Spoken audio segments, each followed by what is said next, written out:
podcast Companhia das Letras. Tem uma frase conhecida da autora japonesa Yuko Tsushima que é assim: as escritoras carregam consigo as vozes do invisível. Ela falou isso numa conversa com outra grande autora, a francesa Annie Ernaux, ganhadora do Nobel de Literatura. Esse papo foi em 2004, no encontro das duas em Tóquio, e por sorte foi gravado e resgatado pela filha de Yuko. Yuko falava que as mulheres sempre foram excluídas da história escrita. Falavam sobre coisas não vistas com suas vozes ocultas. A experiência de escrever como mulher, por isso, é algo único.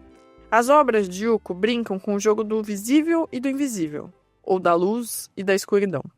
Entretanto, uma vez aberta a porta, você encontrava o apartamento sempre inundado de luz, a qualquer hora do dia. O piso vermelho da cozinha, logo diante da entrada, amplificava essa claridade e era impossível não estreitar os olhos acostumados à penumbra da escada. «Uau, que bonito! E quentinho!» gritou minha filha de quase 3 anos na primeira vez em que foi banhada pela luz do apartamento. «É quentinho mesmo. O sol é tão bom, né?» comentei. «Claro que é. Você não sabia, mamãe?» declarou ela orgulhosa, correndo pela cozinha espaçosa.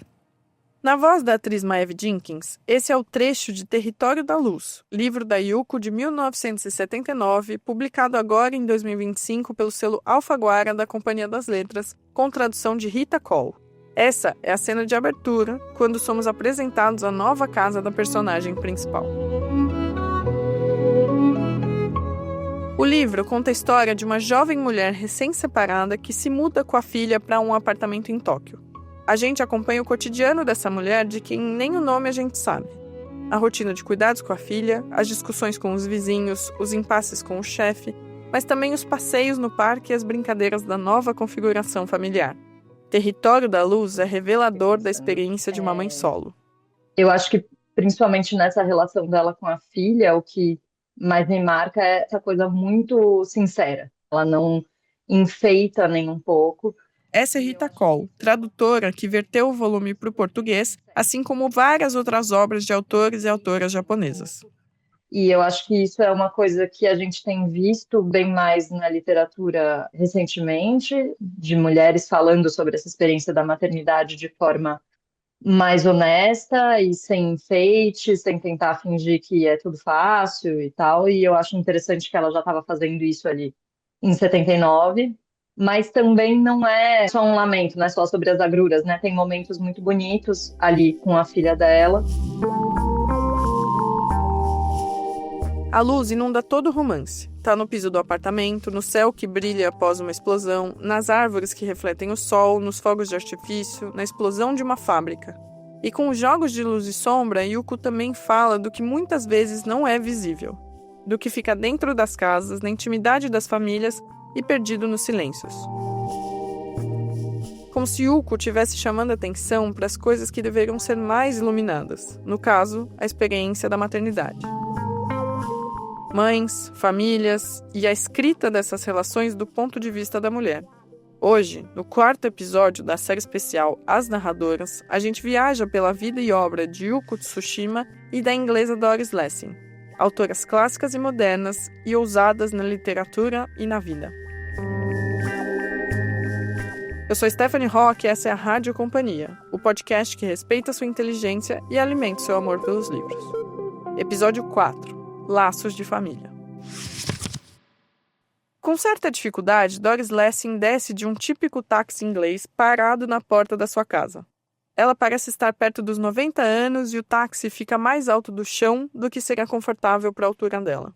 Ela usa um longo cachecol vermelho, tem os cabelos compridos e grisalhos repartidos ao meio e presos em um coque. O motorista do táxi corre para ajudar ela a descer do carro e em seguida Doris paga a corrida. Só depois de pegar as sacolas de compras, ela se dá conta de que tem uma câmera ali. Ela olha diretamente para a lente e pergunta o que está sendo filmado. «Estamos filmando você», diz a voz de um homem, enquanto o microfone entra de repente no enquadramento. «Você viu?» ele pergunta. You've won the Nobel Prize for Literature. E ele mesmo dá a notícia. Você ganhou o Prêmio Nobel de Literatura.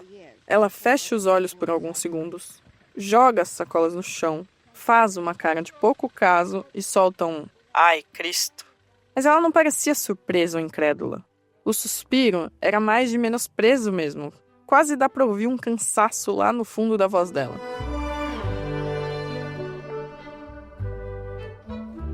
Essa é uma das reações mais conhecidas da história a um prêmio Nobel. E só para constar aqui, ao prêmio mais disputado do mundo, que é um reconhecimento de toda uma obra e um depósito de milhões de coroas suecas na conta. Com toda a calma do mundo, Doris dá as costas, pega o troco com o taxista, fecha a porta do carro que tinha ficado aberta depois que seu filho Peter saltou do táxi também, carregando uma alcachofra. Os repórteres seguem fazendo perguntas. O que esse prêmio significa para você? Just tell me what this prize means to you. Well, it's been going, as I say, for 30 years. One can get more excited than one gets, you know. E ela responde que a coisa toda estava rolando há uns 30 anos e que não dava para ficar mais animada que isso. Aos 88 anos, Doris foi a escritora mais velha a ganhar o Nobel de Literatura e a 11ª mulher nessa categoria, em 2007, quando o prêmio já existia há 106 anos. O nome dela era cogitado há décadas. Nos anos 60, chegou a ouvir que os jurados da Academia do Nobel não gostavam dela e que ela nunca ganharia o prêmio. Em outra entrevista, no ano seguinte, ela disse que ganhar o Nobel foi um desastre. Só o que eu faço é dar entrevistas e passar o tempo todo sendo fotografada.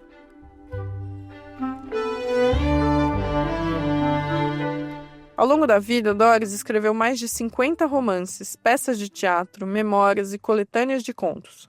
Nasceu no Irã, em 1919, filha de pais britânicos. A família se mudou para o campo na então colônia britânica Rodésia do Sul, onde hoje é o Zimbábue. A família migrou na esperança de enriquecer com o cultivo de milho. Na fazenda, Doris devorou todos os livros que conseguiu encontrar. Ela conta que suas memórias de infância carregam um forte ressentimento em relação à mãe, que nunca deixou de lembrá-la dos sacrifícios feitos em nome dos filhos. Aos 19, Doris se casou com o pai de seus primeiros filhos, quando já morava em Salisbury, a capital da Rodésia. Ele era um funcionário público 10 anos mais velho. Os dois se opunham ao color bar, a forma de apartheid que existia ali. Também compartilhavam ideias mais flexíveis sobre fidelidade e casamento. E aqui a gente chega em outro momento da biografia de Doris pelo qual ela é muito lembrada. Em geral, quando não lembram do seu Nobel, lembram de que Doris abandonou os 2 filhos com o ex-marido para começar uma vida nova em outra casa, a 4 ruas de distância de onde moravam. Doris é uma das personagens do livro As Abandonadoras, história sobre maternidade, criação e culpa, escrito pela jornalista catalã Begoña Gomes Urzais e lançado pela Zahar, um dos selos da companhia. No livro, a jornalista vai atrás da pergunta: que tipo de mãe abandona seu filho? Ela investiga em uma série de ensaios as histórias de mulheres conhecidas que fizeram isso, como Ingrid Bergman, Gala Dali e Susan Sontag. E ela vai atrás de mulheres da ficção também, como Ana Karenina de Tolstói. Desconfio que muitas das abandonadoras dessas páginas buscavam o impossível: ter filhos sem ter que se transformar em mães. Não consigo imaginar desejo mais compreensível. Esse é um trecho de As Abandonadoras, e Doris Lessing é uma dessas mães que buscaram esse feito impossível. Com sua franqueza habitual, ela fala sobre o momento em que se tornou mãe. 18 meses antes era disputada, como todas as moças, por todos os homens da região, e agora tinha me tornado invisível. Tratavam-me com tanto respeito que era como se tivesse 50 anos, apesar do meu corpo esbelto e da minha cara de menina.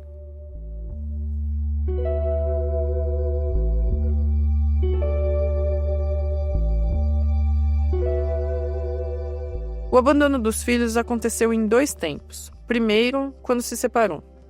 Doris conseguiu um trabalho como datilógrafa e morava em um pequeno apartamento. Ela estava decidida a fazer cada dia justificar a separação. Para isso, ela se aproximou de um pequeno grupo comunista da Rodésia, frequentou reuniões e imprimiu panfletos, enquanto lutava para que o ex-marido deixasse ela ver as crianças, coisa que ele proibiu no primeiro ano de separação. Pouco depois, o ex-marido se casou e a nova esposa assumiu o papel de mãe dos filhos da Doris.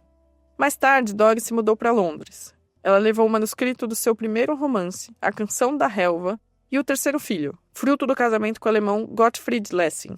Foi dele que ela pegou o sobrenome. A maternidade fragmentada parece ter inspirado a obra da Doris. A personagem Martha Quest, do livro Um Casamento Sem Amor, é como um alter ego da escritora. Em uma cena do livro, a protagonista senta com a filha de 3 anos no colo logo antes de abandoná-la e diz: "Você será perfeitamente livre, Caroline. Estou libertando você." O livro foi publicado em 1954, 10 anos depois de a própria Doris ter deixado seus filhos mais velhos. 2 meninas chegaram à escola no mesmo dia, na mesma hora, avaliaram uma outra e tornaram-se amigas.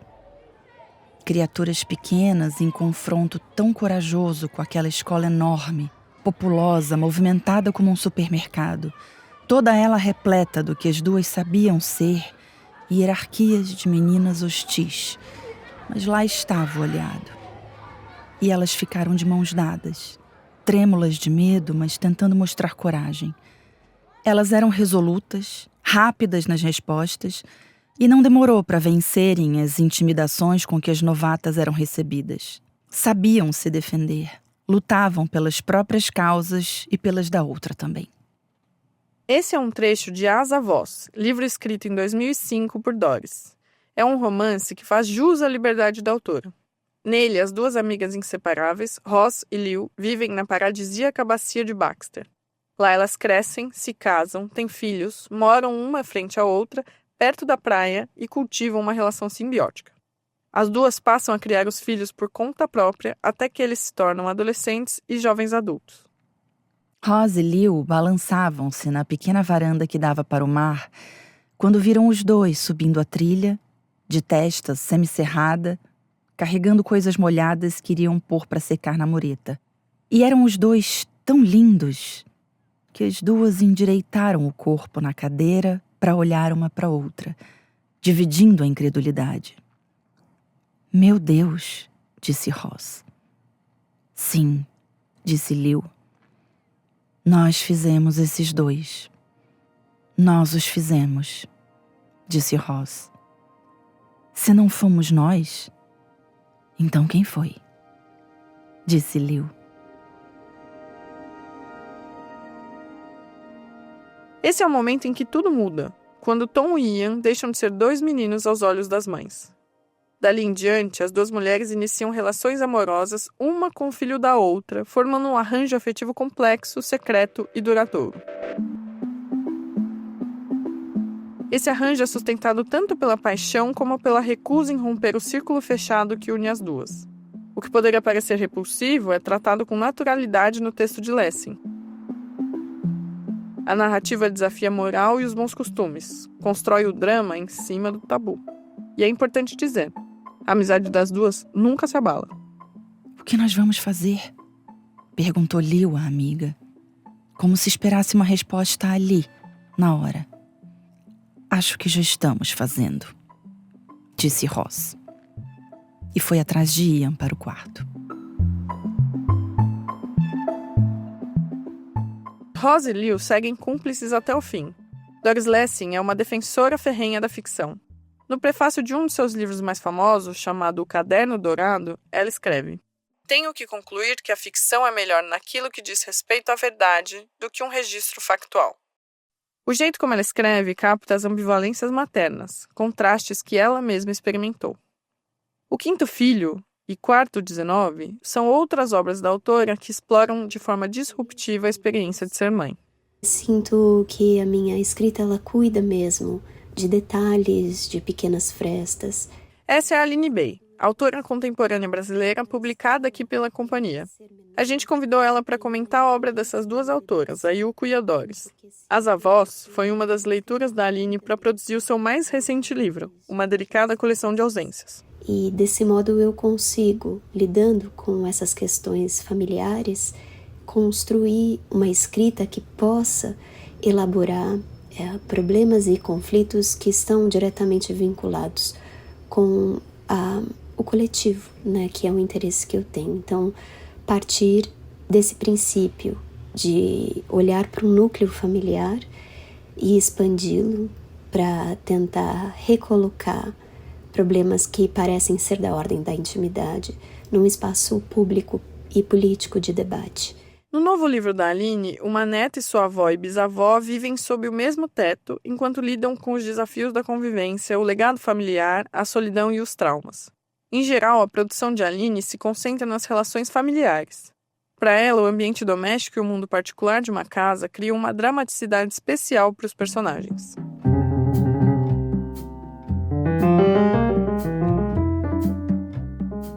Então, as famílias, elas não se escolhem no primeiro momento, né? As famílias, elas estão como são e as pessoas precisam lidar umas com as outras, né? E tem relações de poder que são bastante complexas e que precisam ser olhadas demoradamente.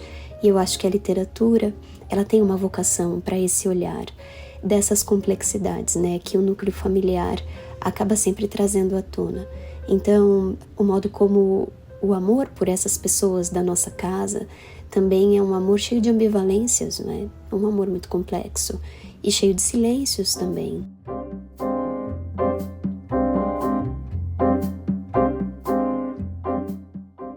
As ambivalências dos afetos no ambiente familiar também aparecem na obra de Yuko Tsushima, em especial no Território da Luz, que a gente citou na abertura desse episódio. Ele foi publicado pela primeira vez na revista literária Gunzo, em 12 textos independentes, mas conectados. Os textos relatam mês a mês a vida de uma jovem mãe solo com a filha de 3 anos. Ao mesmo tempo em que vive a exaustão dos dias, vemos uma personagem que busca se reconstruir mesmo diante dos desafios da maternidade solo. Principalmente a voz dessa narradora me atraiu muito. A forma que ela fala sobre essa experiência dela, eu acho que tem uma intensidade e uma sinceridade na narração dessas experiências, mas também, ao mesmo tempo, as imagens eu acho muito impactantes, assim, as imagens que ela cria, tanto do cenário, das coisas concretas que ela está vendo, dos espaços, da casa, da cidade, mas também a forma que ela descreve os sentimentos e os processos emocionais assim dela passando por tudo isso me atraíram muito. Essa é de novo a Rita Cole, tradutora do livro. A casa é elemento essencial no romance. De certa forma, o lugar abundante de uma luz natural contrasta com a escuridão da protagonista. Quando ela e a filha se mudam para o pequeno apartamento, a mãe espera que o espaço bem iluminado proteja sua filha da turbulência. E falando em luz e sombra, essa é uma oposição bem trabalhada na cultura japonesa. É um ponto fundamental para entender o Japão, como mostra o escritor Junichiro Tanizaki no livro Em Louvor da Sombra, de 1933. Editado aqui pelo selo Penguin da companhia, esse livrinho virou um clássico. É um ensaio breve que fala dos contrastes entre a estética tradicional japonesa e os valores ocidentais que se espalharam pelo Japão no início do século XX. Tanizaki observa a arquitetura, os objetos do cotidiano, a literatura e as artes para argumentar que a cultura japonesa encontra beleza na sombra, na penumbra, na opacidade e nas superfícies escuras. Qualidades que, segundo ele, demonstram sutileza e profundidade. Em oposição, ele vê no Ocidente um ideal de claridade, brilho e transparência que muitas vezes inviabiliza essas nuances. Em resumo, o que Tanizaki revela é como o modo de perceber a luz molda sensibilidades e modos de vida. De volta então ao romance Território da Luz, a luminosidade é uma alegoria. Yuko mergulha de forma profunda na vida das mulheres e no que existe de mais incompreendido. No caso da protagonista, os traços de isolamento brutal, de solidão total e a tentativa de reconfiguração da família. Tudo vivido com uma luminosidade paradoxal, que de tão forte pode cegar ou iluminar algo que nem sempre a gente está preparado para ver. Desejei não pensar mais nisso. Apesar de não fazer nem 6 meses que vivíamos só nós duas, ou talvez justamente por eu estar aos poucos me habituando a essa nova vida, o cansaço que se acumulava dia após dia começava a me sufocar. Era impossível ignorar que, quando eu estava com Fujino, me acostumei a apoiar nele o peso do meu corpo. Quando eu pensava que nunca poderia permitir que ele percebesse isso, ficava ainda mais exausta. Em Território da Luz, a gente acompanha um intenso movimento de mudança da protagonista. O que está em jogo também é o relato de um fim e a dor de um luto de uma relação. Eu acho que eu gosto bastante de como as coisas não se resolvem, elas não estão explicadas, ela faz umas cenas, né? E umas coisas e que às vezes são impactantes, né? Então você perder a criança num parque e tal, mas são uns cenários, né? Uns momentos, parece um registro de um trecho, assim, e aquilo fica meio representativo daquele momento. Às vezes ela só cria esses momentos, então a coisa cheia de água e ela brincando com a menina ali, de maneira que talvez você ficasse aflito, meu Deus, tá cheio de água, e agora, mas tem um mergulho em cada um dos momentos, assim, que eu acho bem legal. E, curiosamente, Rita Cole trabalhou na tradução desse livro enquanto ela mesma amamentava o seu filho pequeno. Eu acho sempre muito difícil separar a experiência de estar traduzindo um livro com a vida naquele momento, assim, né? As duas coisas vão se iluminando. Teve algumas coisas, assim, que tinha uns ecos, tem um vazamento no livro, de repente teve um vazamento na minha casa. Teve algumas coisas que aconteciam, assim, daí um dia eu estava traduzindo, tem um momento em que a filha morde o peito dela, e eu estava amamentando também na época, e meu filho tinha mordido, machucado o meu peito, e eu fui ficando, meu Deus, será que eu vou me divorciar? Mas o meu marido não é um idiota igual esse homem desse livro. Mas eu lembro de sentir muito isso, assim, um emaranhamento. O romance da Yuko é fortemente autobiográfico. Ela mesma é filha de mãe solo, e foi mãe solo. Fazia muito tempo que eu não a carregava assim. Tinha ficado mais difícil, ela já estava pesada. Quando enfim consegui me levantar com ela nas costas, fiquei zonza e perdi o equilíbrio por um instante. Agora eu precisava fazer coisas que um pai faria. Precisava treinar para poder ser pai quando a situação exigisse. Desci a montanha devagar, pisando com cuidado para não escorregar. Ela devia ter adormecido de novo, pois se tornou apenas uma massa quieta e pesada nas minhas costas. Yuko nasceu em Tóquio em 1947. É filha do renomado escritor Osamu Dazai, que morreu quando Yuko tinha 1 ano de idade. Cresceu criada só pela mãe, por isso reconhece que escreve ficção, mas vivencio a ficção que escrevo. Reconhecida internacionalmente, teve livros traduzidos no mundo todo e recebeu diversos prêmios importantes. É uma figura central na literatura japonesa do século XX. Ela tem um lado de autoficção mesmo. Inclusive, a filha dela, chama Nen Ishihara, ela é uma dramaturga. E ela tem 2 romances, e um deles, ele ganhou o prêmio Akutagawa, que é um prêmio importante no Japão. E ele se passa, inclusive, em parte aqui no Brasil, numa comunidade Nikkei. E também é um romance que me parece ser, pelo menos em parte, autobiográfico, porque fala de uma pessoa com uma mãe artista que perde essa mãe. E aparecem algumas cenas nesse romance dela que estão nesse romance aqui também. Não sei o quanto dessas coisas aqui está baseado em experiências reais, mas eu sei que, em linhas gerais, tem isso. Ela se divorciou, ela foi morar sozinha com a filha, e pelo menos algumas dessas cenas que acontecem aqui eu vejo relatadas em outros momentos que não são ficcionais. O livro de Nen Ishihara, a filha de Yuko, se chama Kicking Red Sand, em inglês. O romance não foi traduzido ainda para o português, mas seria algo como Chutando Areia Vermelha. Isso eu gostei no romance da Nen Ishihara, que não é de maneira nenhuma retratada como uma relação fácil com a mãe. Mas, no geral, tem essa sensação de a minha mãe viveu assim como ela queria, e isso me possibilitou viver como eu quis também. Não como ela queria, né? Enfrentando uma série de desafios, mas sem se deixar dominar totalmente, né? Sem se apagar nesse processo. E porque essas experiências são transmitidas através das gerações, a protagonista de Território da Luz também reflete sobre a própria mãe. É um emaranhado de nós familiares.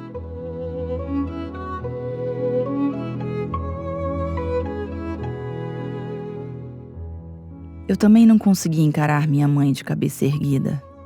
Estava culpada por não voltar a morar com ela. Saí correndo daquela casa atrás de um homem, apesar de saber que sem mim, ela ficaria sozinha. Agora não podia voltar como uma criança fujona só porque meu marido tinha ido embora. Não.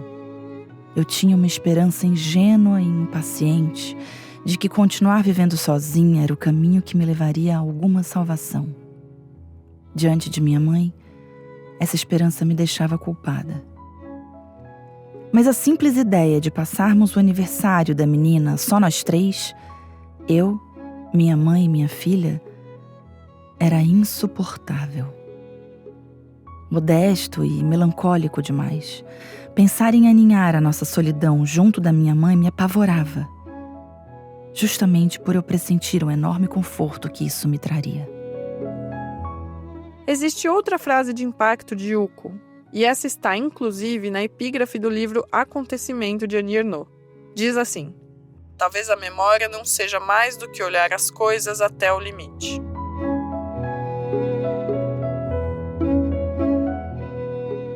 É o que fazem Yuko Tsushima e Doris Lessing em suas obras e em todo esse trabalho árduo com as palavras. Olhar a maternidade até o limite e, quem sabe assim, produzir outras memórias de maternidade.